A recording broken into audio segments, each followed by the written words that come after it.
Hello दोस्तों, नमस्कार। बहुत बहुत स्वागत है एक बार आपका फिर से आपके अपने YouTube channel study with LK पे।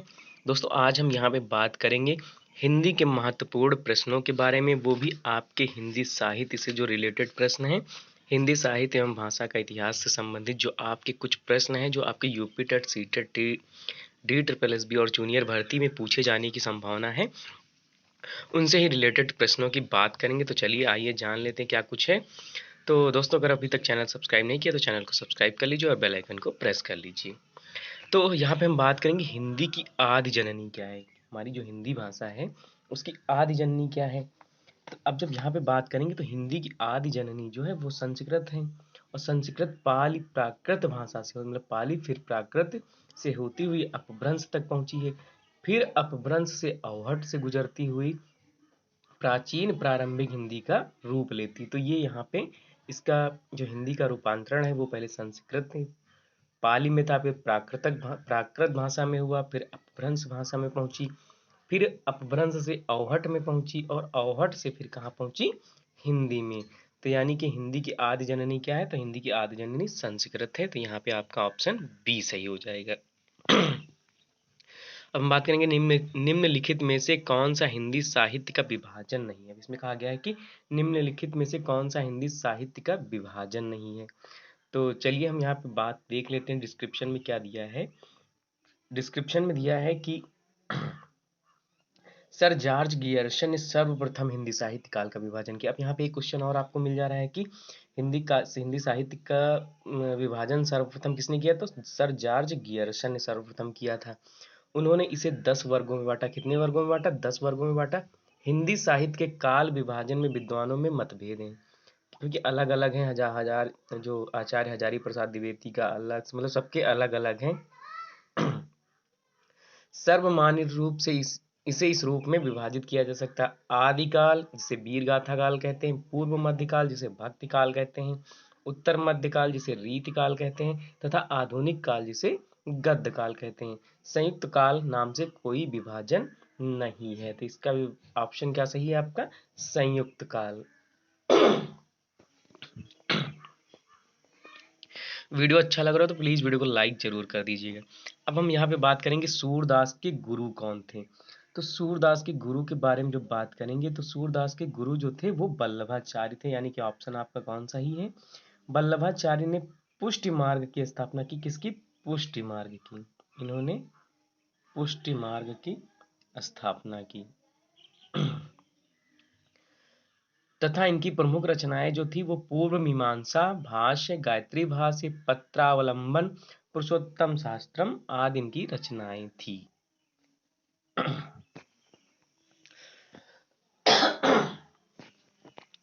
इनमें से कौन भक्तकालीन कवि नहीं है।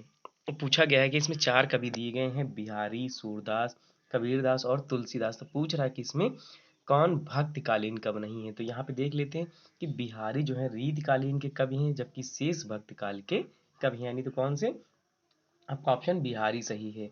बिहारी की एकमात्र रचना बिहारी सतसई, जिसको 700 दोहों का संकलन है।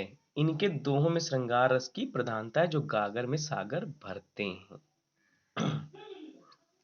अब अगला क्वेश्चन है, रत्नावली दोहा संग्रह किसके द्वारा रची गई है।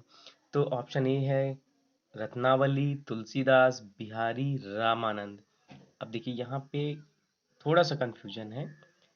मुरलीधर चतुर्वेदी की रचनाएं रत्नावली, लघु दोहा संग्रह, दोहा रत्नावली आदि हैं, और दोहा रत्नावली तुलसीदास की पत्नी रत्नावली द्वारा रचित भी है, मिलती है। क्योंकि प्रश्न में रत्नावली दोहा संग्रह पूछा है, अतः इसका उत्तर क्या है, स्पष्ट नहीं है। देखिए यहाँ पे दोहा रत्नावली जो तुलसीदास की पत्नी रत्नावली ने लिखा है, और एक जो मुरलीधर चतुर्वेदी जी हैं उनकी रत्नावली लघु दोहा संग्रह, दोहा रत्नावली आदि हैं। कबीर की भक्ति का स्वरूप क्या है, यानी कबीर दास की जो भक्ति का स्वरूप क्या है।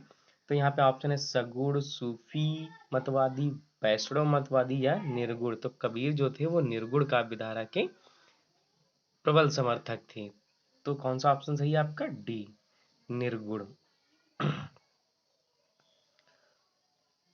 अब यहाँ पे पूछा गया कबीर दास जी की भाषा कौन सी थी। तो कबीर दास जी की जो भाषा थी कबीर की रचनाओं में अनेक भाषाओं के शब्द मिलते थे, अरबी, फारसी, पंजाबी, बुंदेलखंडी, खड़ी बोली, इसलिए इनकी भाषा को पंचमेल खिचड़ी या सधुक्कड़ी कहा जाता है। कौन सी इनकी? तो ऑप्शन डी सधुक्कड़ी भाषा सही है। निम्नलिखित में से किसको साहित्य अकादमी पुरस्कार मिला? यानी निम्नलिखित में से ऑप्शन दिए हैं आपको, नामवर सिंह, प्रेमचंद, भारतेंदु हरिश्चंद्र, सूर्यकांत त्रिपाठी, निराला। तो वर्ष 1971 में नामवर सिंह को उनकी साहित्यिक आलोचना कृति कविता के नए प्रतिमान के लिए हिंदी भाषा का साहित्य अकादमी पुरस्कार मिला। अब ज्ञानपीठ पुरस्कार किससे संबंधित है? देखो अगला क्वेश्चन हमारा क्या है कि ज्ञानपीठ पुरस्कार किस भाषा से संबंधित है?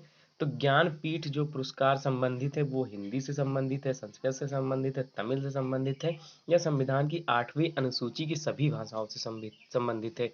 तो यहाँ पे जो ज्ञानपीठ पुरस्कार है वो संविधान की 8वीं अनुसूची की सभी भाषाओं से, या भारत का सर्वोच्च साहित्यिक सम्मान है। तो यहाँ पे पूछ लीजिए कि ज्ञानपीठ पुरस्कार भारत का कौन सा पुरस्कार है? तो सर्वोच्च साहित्यिक सम्मान पुरस्कार है। 8वीं अनुसूची में उल्लिखित भारतीय भाषाओं के किसी विख्यात साहित्यकार को प्रदान किया जाता है। वर्ष 2017 का 53वां ज्ञानपीठ पुरस्कार हिंदी साहित्य के प्रमुख साहित्यकार कृष्णा सोबती को प्रदान किया गया। यानी 2017 में किसको दिया गया है? कृष्णा सोबती को। अब मधुशाला के लेखक कौन है? निराला जी, सूरदास जी, बच्चन जी, जायसी जी। तो ये तो बहुत फेमस मधुशाला एक जो साहित्यिक रचना है, इसके काफी लोग इसका नाम जानते हैं। तो मधुशाला के जो लेखक हैं हरिवंश राय बच्चन जी, अमिताभ बच्चन जी के पिताजी हैं। इनकी अन्य रचनाएं हैं मधुबाला, मधुकश, निशा निमंत्रण, 10 द्वार से सोपान तक, नील का निर्माण, क्या भूलूं क्या याद करूं, ये किसकी हैं? हरिवंश राय बच्चन जी की रचनाएं हैं। जूही की कली कविता के कवि कौन है? तो ये भी काफी फेमस है। निराला जी हैं, प्रसाद जी हैं, महादेवी वर्मा या पंत जी हैं। तो जूही की कली कविता के जो लेखक हैं, रचनाकार हैं, वो निराला जी हैं। इनकी अन्य कविताएं राम की शक्ति पूजा, सरोज स्मृति, कुकुरमुत्ता आदि। निम्नलिखित में से प्रेमचंद द्वारा रचित पुस्तक नहीं है? तो कायाकल्प, रंगभूमि, कर्मभूमि, धुरु स्वामिनी। तो जो धुरु स्वामिनी है वो जयशंकर प्रसाद जी द्वारा रचित एक नाटक है, तो इसलिए धुरु स्वामिनी क्या है? नहीं है। निम्नलिखित में से कौन अष्टछाप के कवि हैं? तो यहाँ पे देख लीजिए, डिस्क्रिप्शन में दिया गया है कि गोस्वामी विठलनाथ ने संवत 1602 के लगभग अपने पिता वल्लभाचार्य के 4 शिष्यों और अपने 4 शिष्यों को लेकर अष्टछाप के प्रसिद्ध भक्त कवियों की मंडली की स्थापना की थी। अष्टछाप कवियों में शामिल थे, तो देखिए कौन कौन शामिल थे? कुंभन दास, सूरदास, परमानंद दास, कृष्णदास, गोविंद स्वामी, नंददास, छत्र स्वामी, चतुर्भुज। तो यहाँ पे कौन नहीं, यहाँ पे कहा है कि सूरदास इसमें नहीं है। तो ऑप्शन कौन सा आपका सही होगा? सूरदास जी।